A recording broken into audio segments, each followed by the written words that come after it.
क्या कभी आपके मन में अपनी पर्सनैलिटी को थोड़ी ही सही पर बदलने का विचार आया है?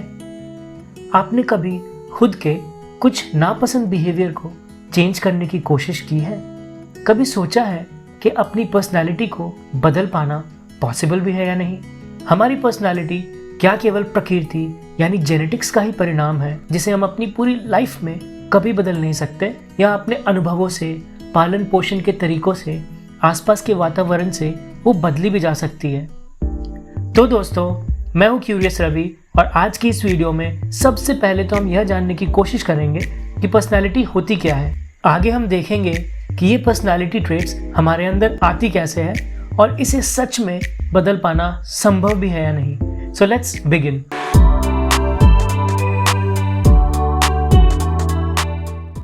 सबसे बेसिक लेवल पे बोलूँ तो पर्सनालिटी हमारे थॉट्स, फीलिंग्स और बिहेवियर्स का एक विशेष पैटर्न है जो हमें यूनिक बनाता है। अपने आसपास के लोगों को देखकर ही हम अंदाज़ा लगा सकते हैं कि हमारी पर्सनालिटी एक दूसरे से डिफरेंट होती है। जहाँ किसी को अकेला रहकर टाइम स्पेंड करना पसंद होता है, तो वही कोई अपने दोस्तों के बगैर की लाइफ को सोचकर भी घबरा जाते हैं।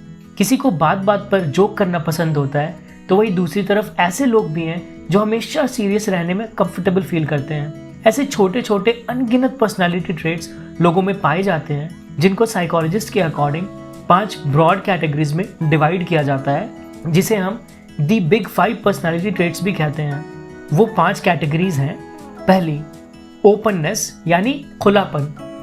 जिन लोगों में ये ट्रेट ज़्यादा पाई जाती है वे बहुत क्रिएटिव होते हैं, हमेशा कई चीज़ें ट्राई करते हैं, नए चैलेंजेस से जूझने में फोकस्ड रहते हैं और एब्स्ट्रैक्ट या थियोरेटिकल कॉन्सेप्ट्स के बारे में सोचना उन्हें पसंद होता है। दूसरी, कॉन्साइंशियसनेस यानी ईमानदारी। ऐसे लोग कुछ भी प्रिपेयर करने में ज़्यादा टाइम स्पेंड करते हैं, ज़रूरी काम विलंब करने की बजाय जल्दी ख़त्म करते हैं, डिटेल्स पे ज़्यादा फोकस करते हैं और सेट शेड्यूल में रहना ज़्यादा पसंद करते हैं। तीसरी, एक्स्ट्रावर्जन यानी सामाजिक होना। ऐसे लोग अटेंशन पाने की कोशिश करते हैं, नए लोगों से मिलना पसंद करते हैं, उनसे बातें करना पसंद करते हैं। इनकी सोशल सर्कल काफ़ी बड़ी होती है, काफ़ी आसानी से नए दोस्त बना लेते हैं और चीज़ों को बिना सोचे बगैर ही कह देते हैं। चौथी, अग्रीएबलनेस यानी सहमत होना। ऐसे लोग दूसरे लोगों में काफ़ी इंटरेस्ट लेते हैं, उनके प्रति काफ़ी केयरिंग होते हैं, दूसरों की मजाक उड़ाने के बजाय उनकी हेल्प करने में, उन्हें खुश करने में ऐसे लोगों को काफ़ी अच्छा फील होता है। पांचवी और आखिरी, न्यूरोटिसिज्म यानी उदासी। ऐसे लोग हमेशा काफ़ी स्ट्रेस्ड रहते हैं, बहुत सारी चीज़ों को लेकर वरी करते हैं, काफ़ी जल्दी अपसेट हो जाते हैं, तुरंत ही डर जाते हैं और मूड स्विंग्स भी इजीली और फ्रिक्वेंटली अनुभव करते हैं। अब इन 5 ट्रेट्स के रेस्पेक्ट में यह ध्यान रखना ज़रूरी है कि इनमें से हर एक पर्सनालिटी ट्रेट 2 एक्सट्रीम्स के बीच के रेंज को दर्शा रही है। जैसे कि अगर एक्स्ट्रावर्जन की एग्जाम्पल ली जाए तो वो एक्सट्रीम एक्स्ट्रावर्जन और एक्सट्रीम इंट्रोवर्जन के बीच की सारी ट्रेट्स को दर्शा रही है। हम सभी लोगों की पर्सनालिटी को हम इन 5 पर्सनालिटी ट्रेट्स के कॉम्बिनेशन से बता सकते हैं, पर सवाल ये है कि ये ट्रेट्स हमारे अंदर कहाँ से आती है। देखो, हमारे बॉडी के हर एक सेल के न्यूक्लियस में 23 पेयर्स ऑफ क्रोमोसोम्स पाई जाती है और ये पेयर हमारे माता और पिता के क्रोमोसोम से मिलकर बनती है। ये क्रोमोसोम्स भी बेसिक यूनिट नहीं होते हैं, बल्कि ये डीएनए मॉलिक्यूल से बने होते हैं, और जब इन्हीं डीएनए मॉलिक्यूल्स को सेगमेंट्स में ग्रुप कर दिया जाता है तो हम उन्हें जीन्स कहते हैं। ध्यान देने वाली बात यह है कि ये जीन ही वो बेसिक बायोलॉजिकल यूनिट होती है जिनका काम हमारी विशेषताओं को एक जनरेशन से अगली जनरेशन तक पहुंचाने का होता है, जिसके कारण हमारे अंदर जन्म से ही अलग अलग पैटर्न्स के बिहेवियर्स और एबिलिटीज आती हैं, जिन्हें हम इंस्टिंक्ट्स भी कहते हैं, जिनका काम हमारे सर्वाइवल और रिप्रोडक्शन को इंश्योर करना होता है। सभी स्पीसीज की डीएनए आपस में लगभग 99.9% सेम होती हैं और इसी कारण अलग अलग स्पीशीज की अलग अलग इंस्टिंक्ट्स होती हैं। जैसे पक्षियाँ घोंसला बनाती हैं, कुत्ते वफादार होते हैं और हम चलना फिरना बोलना आसानी से सीख जाते हैं। तो फिर हम ह्यूमंस एक दूसरे से इतने डिफरेंट किस कारण होते हैं? जैसे दूसरों के कंपैरिजन में कोई जल्दी चलना सीख जाते हैं, कोई ज़्यादा होशियार होते हैं, कोई चीज़ें आसानी से समझ जाते हैं। ये सारी डिफरेंसेस का जवाब वो 0.1% डीएनए में छुपी है, जो हम सभी ह्यूमंस में सेम नहीं होती और इसी कारण हम सभी एक दूसरे से इतने डिफरेंट होते हैं। हमारी पर्सनालिटी किसी सिंगल जीन के कारण हमारे अंदर नहीं आती, बल्कि काफ़ी सारे जीन्स के एक्शन से डेवलप होती है। कोई आईक्यू बढ़ा देने वाले जीन या सुंदर कर देने वाले जीन, ऐसा कुछ नहीं होता। यहाँ तक कि साथ मिलकर भी ये जीन्स इतने पावरफुल नहीं होते कि हमारी पर्सनालिटी क्रिएट या कंट्रोल कर सके। कुछ जीन्स किसी एक खास कैरेक्टरिस्टिक को बढ़ाने का काम करती है तो कुछ उसे घटाने का। जीन्स के आपस में इतनी कॉम्प्लेक्स रिलेशन के अलावा काफ़ी अलग अलग रैंडम फैक्टर्स जैसे इन्वायरमेंट हमें अपने फाइनल पर्सनालिटी देती है। कई बार तो ऐसा भी हो सकता है कि आप में एक खास पर्सनालिटी ट्रेट की जीन पैटर्न होते हुए भी वो डेवलप नहीं हो पा रही क्योंकि आप उसके अनुकूल इन्वायरमेंट में जा नहीं रहे हो। एग्जाम्पल के तौर पर एक इंसान जिसकी एक खास जेनेटिक पैटर्न ऐसे डेवलप हुई हो जो स्मोकिंग के प्रेजेंस में कैंसर होने का खतरा बढ़ा देती है, पर अगर वो इंसान कभी स्मोक ही ना करे या स्मोक करने वालों के आसपास भी ना जाए, फिर इस जेनेटिक वेरिएंट के कारण उसे कुछ भी हानि नहीं होगी। हमारी पर्सनालिटी पे जेनेटिक्स के रोल को और भी अच्छे से समझने के लिए काफ़ी सारी स्टडीज़ की गई हैं। अगर साइकोलॉजिस्ट की माने तो इन सभी स्टडीज़ में बिहेवियरल जेनेटिक्स के अंदर ट्विन स्टडी और एडॉप्शन स्टडी बेहतर साबित हुई है। तो चलिए इन दो स्टडीज़ को अच्छे से समझते हैं, जिसके बाद हमें एक हद तक यह अंदाज़ा हो जाएगा कि हम अपनी पर्सनालिटी को चेंज भी कर सकते हैं या नहीं। तो पहली है ट्विन स्टडी। जैसा कि नाम से ही पता चल रहा है कि रिसर्चर्स इसमें ट्विन्स की पर्सनालिटी की विशेषताओं का स्टडी करते हैं। ट्विन स्टडीज़ का भरोसा हमेशा से ही इस फैक्ट पर टिकी है कि आइडेंटिकल ट्विन्स में सारी एक जैसी सेट ऑफ जीन्स होती हैं और फ्रैटर्नल ट्विन्स में आधी सेट ऑफ जीन्स ही एक जैसी होती हैं। आइडिया ये है कि अगर आइडेंटिकल और फ्रैटर्नल ट्विन्स को एक ही साथ एक ही घर में रेज किया जाए तो इन्वायरमेंटल फैक्टर्स सेम होने के कारण जेनेटिक सिमिलैरिटी ही वो कड़ी बचती है जिसमें कि ये प्रूव हो जाता है कि आइडेंटिकल ट्विन्स आपस में फ्रैटर्नल ट्विन्स से ज़्यादा सिमिलर है। दूसरी है अडॉप्शन स्टडी, जिसमें हम उन सेम आइडेंटिकल और फ्रैटर्नल ट्विन्स को रेज करते हैं, पर इस बार एक साथ नहीं बल्कि अलग अलग अडॉप्टिव पेरेंट्स के साथ। इस केस में जेनेटिक इन्फ्लुएंस इन्वायरमेंटल इन्फ्लुएंस पे तब भारी पड़ती है जब वो ट्विन्स अब भी अपने बायोलॉजिकल पेरेंट्स से ज़्यादा सिमिलैरिटी रखते हों in comparison to adoptive parents. कई सारी ट्विन्स की डेटा ली गई, उन पर निरंतर रिसर्चेस की गई और फिर उन पे इन्फ्लुएंस ज़्यादा नेचर यानी जेनेटिक्स का है या इन्वायरमेंट यानी पालन पोषण का, यह देखने के लिए 3 चीज़ों का सहारा लिया गया।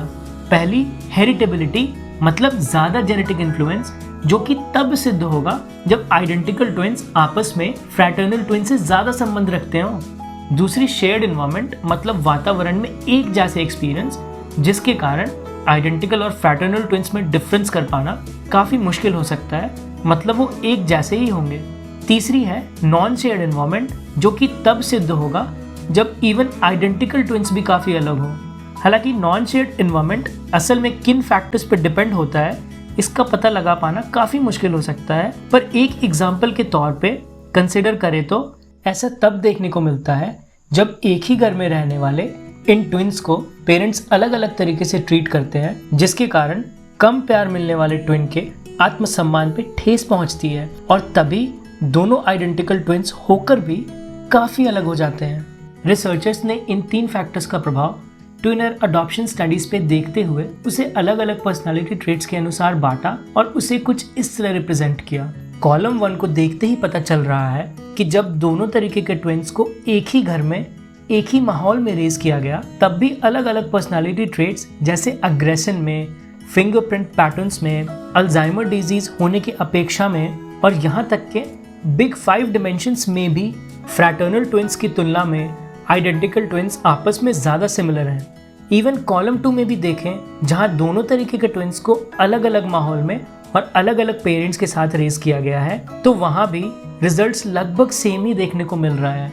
इन 2 कॉलम्स के परिणाम से हम यह कह सकते हैं कि प्रकृति यानी जेनेटिक्स का प्रभाव हमारी पर्सनालिटी पे पेरेंटिंग यानी इन्वायरमेंट से ज़्यादा है। पर बात सिर्फ यहाँ तक ही सीमित नहीं है, क्योंकि एज ऑफ प्यूबर्टी और जनरल कॉग्निटिव एबिलिटी जैसे पर्सनालिटी ट्रेट्स भी हैं जिन पे नॉन शेयर्ड इन्वायरमेंट का प्रभाव एक अच्छी अमाउंट में देखने को मिलती है। ताज्जुब की बात तो ये है कि जेनेटिक्स और पेरेंट्स के द्वारा प्रोवाइड की गई इन्वायरमेंट, जिसे हम शेयर्ड इन्वायरमेंट भी कहते हैं, के अलावा हमारे साथ होने वाली मुख्य रूप से अननोन चीज़ें जो हमें अन्य लोगों से अलग बनाती है, जिसे हम नॉन शेयर्ड इन्वायरमेंट भी कहते हैं, अक्सर हमारी पर्सनालिटी पे सबसे अधिक प्रभाव डालती है।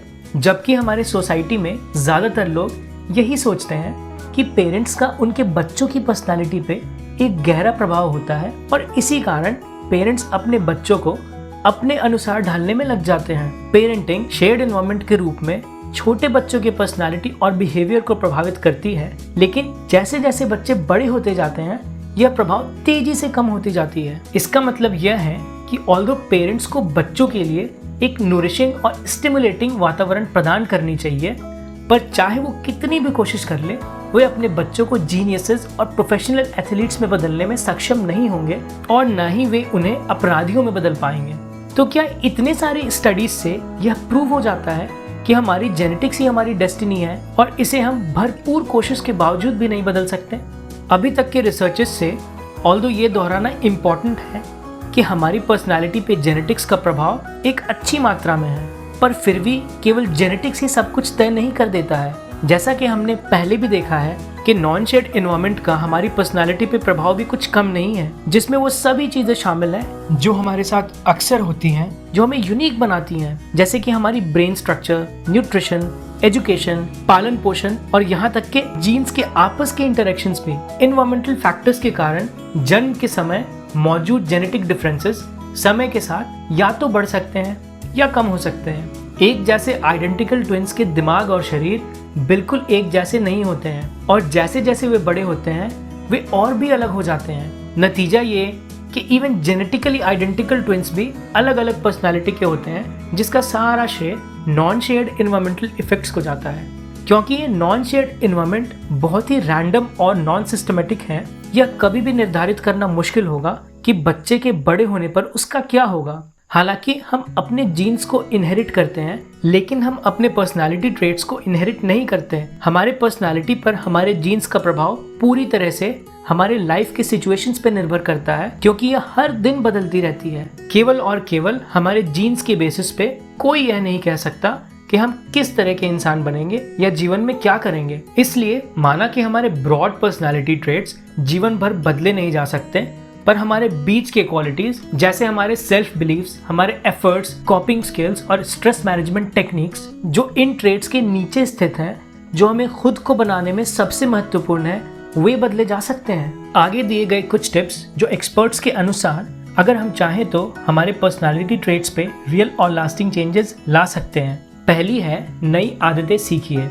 साइकोलॉजिस्ट का मानना है कि जिन लोगों में ईमानदारी और वफादारी जैसे पर्सनालिटी ट्रेट्स पाई जाती हैं, वे भी असल में इन ट्रेट्स को डेवलप करके अपनी लाइफ में ऐसे शामिल कर लेते हैं कि वो हमेशा के लिए वैसे ही हो जाते हैं। मतलब ये कि आप भी नए हैबिट्स सीखकर उसे अपने पर्सनालिटी ट्रेट्स में शामिल कर सकते हैं। माना कि ये आसान नहीं होगा, इसमें समय और मेहनत दोनों लगेगी, पर भरपूर कोशिश से आप इसे अपने सेकंड नेचर में शामिल कर सकते हो। दूसरी है, खुद के बिलीव्स को बदलिए। अगर आप पहले ही सोच लोगे कि आप अपनी पर्सनालिटी नहीं बदल सकते, तो वाकई बदल पाना असंभव हो सकता है। लेकिन इसके विपरीत अगर आप खुद पे भरोसा करके कोशिश करो अपने कुछ नापसंद पर्सनालिटी एट्रीब्यूट्स को बदलने की, तो वाकई आप उसे बदल सकोगे। तीसरी और आखिरी है, अपने एफर्ट्स पे फोकस कीजिए। रिसर्चेस में कंसिस्टेंटली यह पाया गया है कि काबिलियत से ज्यादा एफर्ट्स की तारीफ करना जरूरी है। मतलब यह सोचने के बजाय कि आप स्मार्ट या इंटेलिजेंट हो, ये सोचिए कि आपने खूब मेहनत से किया। खुद के फिक्स्ड माइंडसेट को बदलकर ग्रो करने वाले माइंडसेट पे शिफ्ट होने की कोशिश कीजिए और फिर खुद ही रियल चेंजेस और ग्रोथ को आसानी से एक्सपीरियंस कीजिए। तो दोस्तों, आज की वीडियो में बस इतना ही। उम्मीद है कि आप लोगों को पसंद आया हो। अपने थॉट्स नीचे कमेंट सेक्शन में जरूर बताएं। Thank you.